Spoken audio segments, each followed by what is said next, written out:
Terima kasih Dr. Gunadi, Ibu dan Bapak sekalian. Assalamualaikum warahmatullahi wabarakatuh. Selamat pagi dan salam sejahtera untuk kita semua. Ini mestinya pendampingan penyusunan manuskrip ya. Posisinya kelas ini kayak kuliah gitu ya. Tapi nanti pasti akan ada forum, mestinya meja bundar. Tapi bundarnya kecil-kecil karena ruangannya cuma kecil. Terima kasih Bu Uut, teman-teman.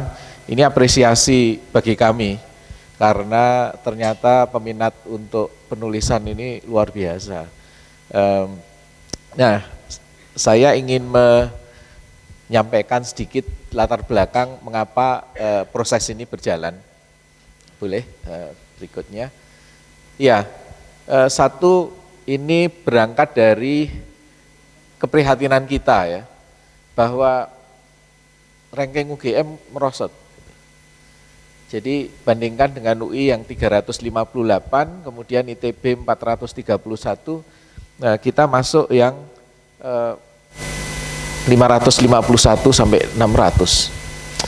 Pertanyaannya kok bisa begitu, bagaimana? Padahal kalau kita lihat dari jumlah paper, jumlah staff dan seterusnya, kita leading. Melalui Webometrics sejak tahun 2007 sampai sekarang UGM tidak tergoyahkan, terbaik di Indonesia. Melalui 4ICU, perankingan 4ICU, kita terbaik terus sejak tahun 2009 sampai sekarang dan tidak tergoyahkan. Tapi kenapa ini bisa begitu? Jadi seolah-olah kan ini tadinya kita di ranking 321 di tahun 2010, kemudian 342 lalu 551 sekarang ini existing, sementara UI 358. Nah, ini bisa pertama bukan mau permisif gitu ya, tetapi memang sejak tahun 2010 UGM sudah tidak lagi ingin terlibat di dalam proses perankingan dunia. Gitu. Pada saat itu rektor yang saat itu. Tetapi artinya lalu tidak aktif, UGM tidak pernah memasukkan data untuk itu. Jadi, tetapi dunia itu sangat kejam. Dengan UGM diam saja, maka data yang ada itu ya sudah dimanfaatkan terus. Jadi kalau kita turun terus ya sampai kapanpun data itu akan digunakan menjadi data yang current, yang data yang saat ini. Padahal kita ingat tahun 2007 itu life science-nya UGM itu ranking 74 dunia. Life science termasuk kedokteran, dan itu di Indonesia nggak ada yang ngalahkan tahun 2007. Tapi sekarang hilang, nggak tahu gimana caranya. Sedangkan sosio humaniora itu justru masuk 42 besar dunia UGM itu. Nah inilah yang jadi pertanyaan kita. Nah saya langsung aja melompat, ya sudah, kita sudah kadung ketinggalan, kita harus perbaiki. UGM harus tetap bermartabat, maka kalau kita lihat perankingan dunia melalui QS, itu yang terbesar adalah academic reputation. Academic reputation itu begini, Bapak Ibu yang pernah sekolah di luar negeri, gitu ya, atau pernah punya kerjasama internasional dengan berbagai perguruan tinggi di luar negeri, nah, mitra-mitra itu biasanya diminta atau disurvei oleh QS untuk ditanyakan, gimana sih akademik atmosfer di UGM, bagaimana kualitas pembelajaran dan seterusnya. Itu di situ, dan besar, 40%. Yang kedua, employer reputation. Itu ditanyakan misalnya, lulusan UGM itu bekerja di mana saja toh? Kalau bekerja di top rank reputable institution, itu pasti akan besar. Misalnya menjadi dosen di Harvard gitu ya, atau bekerja di Chevron, di Total dan seterusnya gitu ya. Ya itu yang seperti ini. Nah, maka kemudian ini ada lagi faculty student ratio, citation per faculty yang kita miskin. Jadi paper-paper, publikasi itu kecil. Apalagi nanti begitu masuk lagi ke dalamnya adalah sitasi dosen setempat. Bapak Ibu pernah nggak mensitasi temennya? Jadi ketika nulis paper, publikasi, lalu temennya itu disitasi. Biasanya rada alergi ya. Ngopo kayak gak level kan gitu ya. Mbok kayak profesor, gak level gitu ya, misalnya gitu ya. Nah, tetapi itu kemudian berdampak pada rendahnya saling mensitasi di skor itu. Nanti kita akan berubah. Oke, ini saya tunjukkan. Kita nggak kalah sebetulnya dibandingkan Delhi yang masuk 481 besar, ITB 431, Shanghai 411. Dalam aspek apa? Proportion international faculty, kita itu 3,6%. Ini Delhi itu hanya 0,4%, ITB hanya 2,31. Ya, Shanghai agak besar, UP Filipina itu hanya 0,79. Jadi ini rata-rata di Asia yang tertinggi-tertinggi itu kita sebetulnya leading. Proportion of international students kita juga besar, 1,42% bandingkan Delhi yang hanya 0,51 dan seterusnya.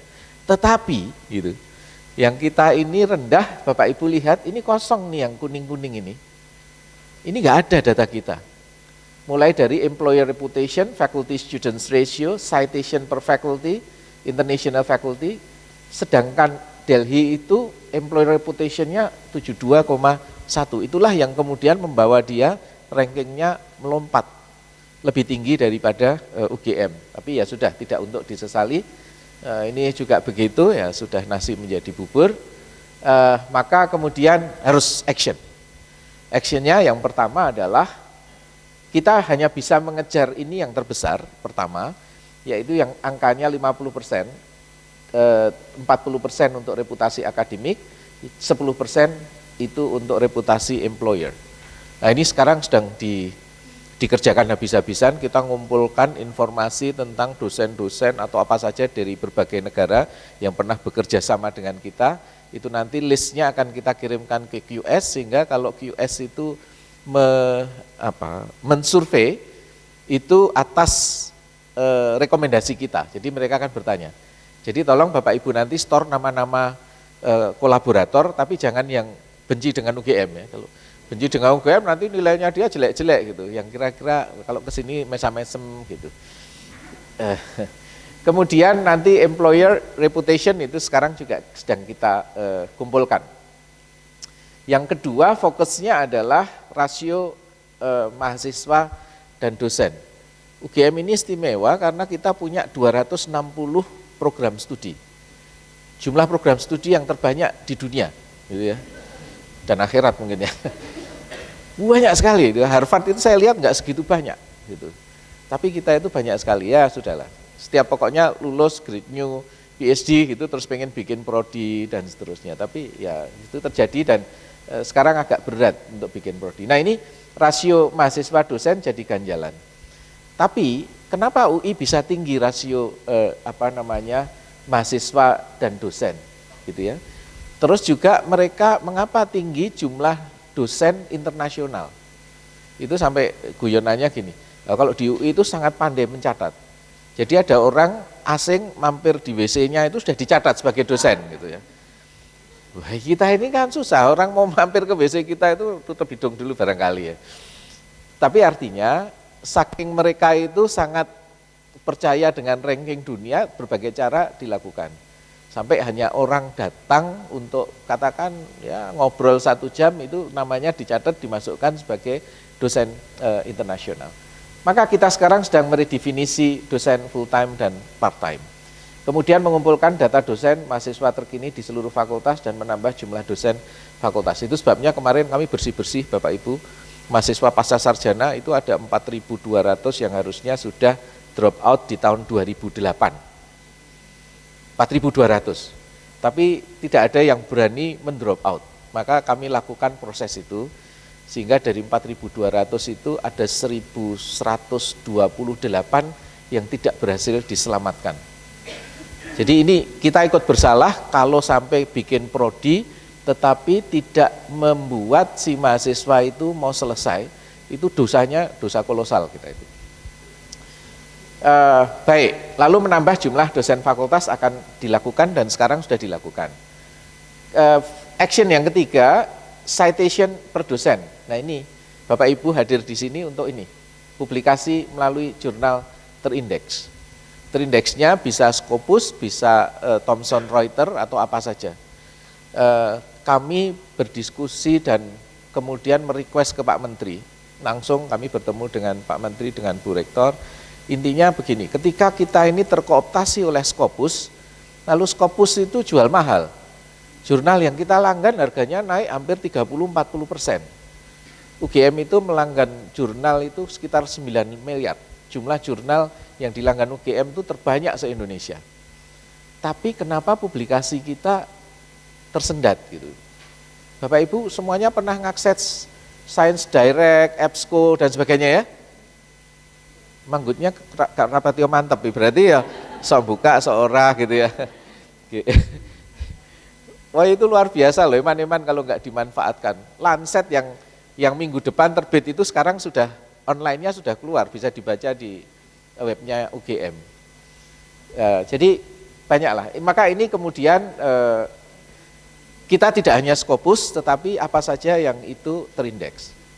Kemudian setiap publikasi mensitasi paper dosen. Jadi nanti ada pendampingan ya, maksudnya ini nanti kan selain mendampingi manuskrip, tolong dicek apakah mensitasi temannya atau tidak. Ya. Jadi saling yang duduk sebangku itu saling mensitasi gitu aja lah ya. Kecuali sijine forensik, sijine histologi, Kak. Oh iya, bisa juga histologi sama forensik ya. Bisa juga ya. Oh iya ya. Sebetulnya semuanya bisa kok saling mensitasi ya. Oke, baik. Kenapa? Dibisa-bisakan ya.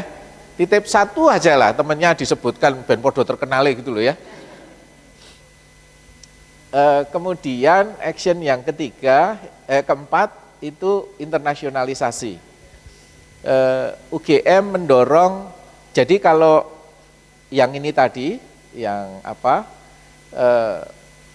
ini yang dilakukan sekarang ini, dan ini tidak hanya dilakukan di FK, di semua fakultas kita lakukan seperti itu, karena kita mentargetkan tiap fakultas itu berkontribusi 50 ready to publish artikel sampai akhir tahun ini, gitu ya, dan itu diberi insentif. Insentifnya sampai 10 juta per paper. Tetapi tidak dikasihkan ke yang nulis, itu digunakan untuk berproses sampai nanti memasukkan ke jurnalnya. Pak Yodi pernah masukkan paper yang termahal berapa? $1.000 ya. $1.000 itu sekitar 13-14 juta ya. Ya, kemarin itu ada yang memasukkan di Nature kalau nggak salah. Nature itu 47 juta rupiahnya. Lah celakanya minggu lalu baru bilang ke saya tarik lagi yang di Nature. Padahal sudah diterima. Karena kami nggak berani bayari. Wah gelo saya, harusnya bisa bayari UGM. Tapi ya sudah, nggak apa-apa. Berikutnya internasionalisasi, kita akan mendorong ada visiting professor, kemudian student exchange, memperbanyak incoming students. Universitas itu memfasilitasi dengan menyediakan dormitory untuk reciprocal collaboration. Reciprocal itu begini, misalnya kita ngirim 5 orang students ke Thailand, lalu Thailand mengirim 5 students ke sini. 5 students Thailand yang dikirim ke sini itu kita sediakan dormitory for free. Tapi Thailand harus, misalnya Chulalongkorn harus menyediakan 5 kamar untuk students juga free. Dan kami sudah kemarin melalui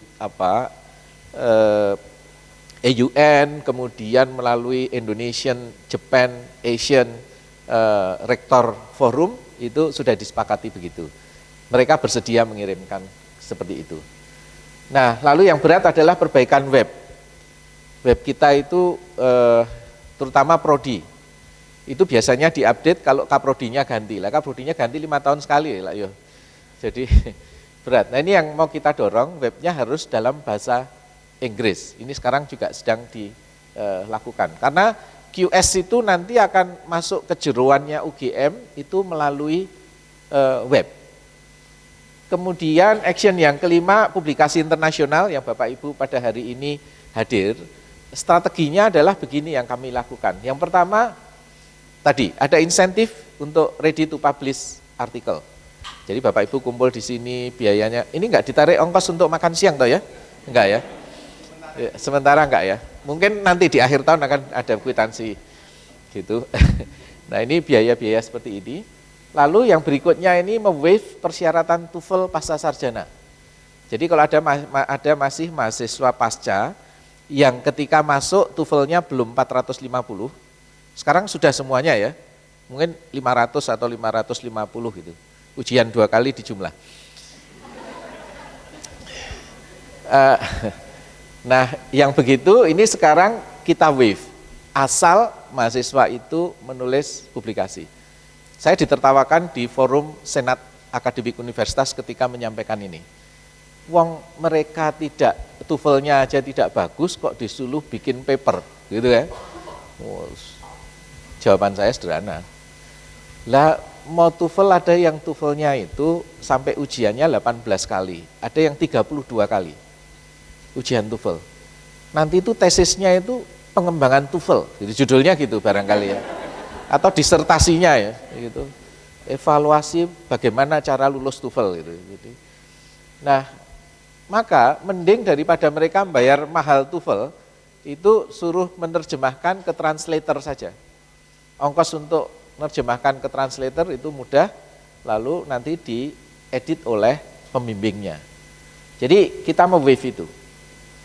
Lalu yang berikutnya pengembangan lembaga proofreading.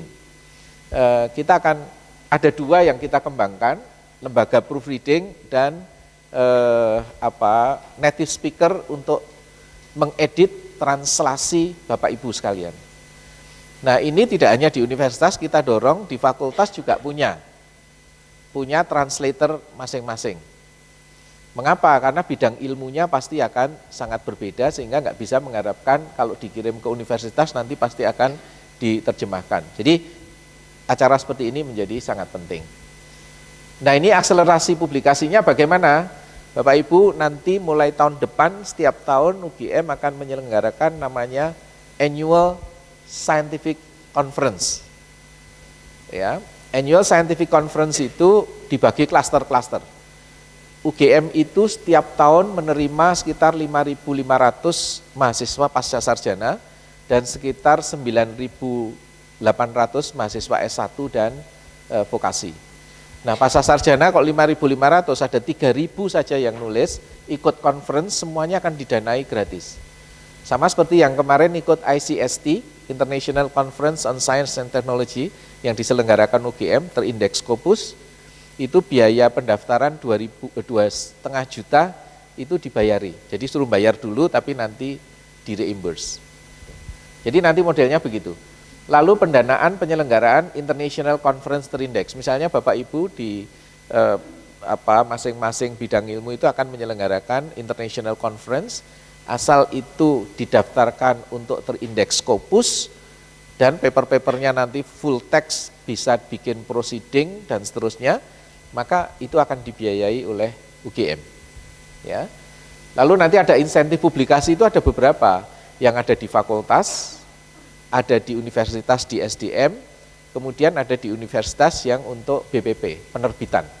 Jadi sebetulnya cukup banyak kesempatan untuk publikasi dengan insentif-insentifnya itu. Nah sekarang ini ujungnya. Benefitnya apa sih? Satu, rekognisi internasional. Saya ketika di Senat Akademik itu agak sedikit dipertanyakan itu jawaban saya, kalau kita tidak menolong teman-teman dari berbagai daerah yang sekolah di UGM untuk menulis begini, maka mereka tidak akan pernah masuk ke international, masuk Google gitu aja namanya kan seneng tuh. Coba Bapak Ibu ketik Google gitu ya, namanya kan keluar itu. Tapi ya jangan warung lesehan gitu ya bang saya gitu. Nanti ada ini papernya apa itu. Nanti silahkan, ini tujuannya adalah rekognisi internasional. Yang kedua meningkatkan reputasi student, dosen, dan institusi, itu menjadi penting. Lalu mendapat insentif, tenang aja, mesti ada insentifnya. Kenaikan pangkat lebih tersistematisasi, nah ini para dosen. Jadi dosen itu sekarang tugasnya hanya, bimbingannya didorong untuk melakukan penelitian yang bagus, yang nanti pasti akan probability publikasi internasional itu besar, sampai kemudian membantu mengedit. Nah ini tolong pasti naik pangkatnya cepat. Saya dulu nggak cepat naik pangkat itu, karena nggak ada yang bayari kumpul-kumpul gini gitu ya. Dulu kalau saya kumpul-kumpul tuh bayar sendiri Mas Uja. Iya. Jadi kita ketemu di hotel apa dulu, hotel Kersek gitu, karena hotelnya nggak banyak di Jogja. Kemudian meningkatkan upayanya apa? Meningkatkan kualitas tesis, disertasi layak publikasi, lalu meningkatkan komitmen dosen untuk membimbing mahasiswanya lebih berkualitas tadi itu, mengarahkan kepada penelitian yang nantinya akan hasilnya layak publikasi.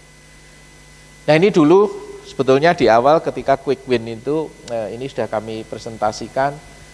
Paper selama ini yang sudah kita jaring itu baik dari S1, S2, S3 itu kalau yang outstanding itu bisa masuk international journal di biaya UGM atau nasional terakreditasi. Kalau yang fair itu bisa jurnal nasional terakreditasi atau portal UGM. Kalau yang pur, portal UGM. Jadi kalau ada yang namanya banyak di portal UGM, itu tergolong bagaimana saya nggak akan tunjukkan ya. Jadi Bapak Ibu nanti masuk portal namanya disebut, kalau banyak sekali itu berarti ya outstanding di sini gitu ya. Gitu. Jadi itu yang akan kita dorong. Saya kira itu aja, mari kita ngebut, tapi jangan anomali seperti ini ya, nanti nggak akan sampai. Makasih, Dr. Suja. Assalamualaikum warahmatullahi wabarakatuh.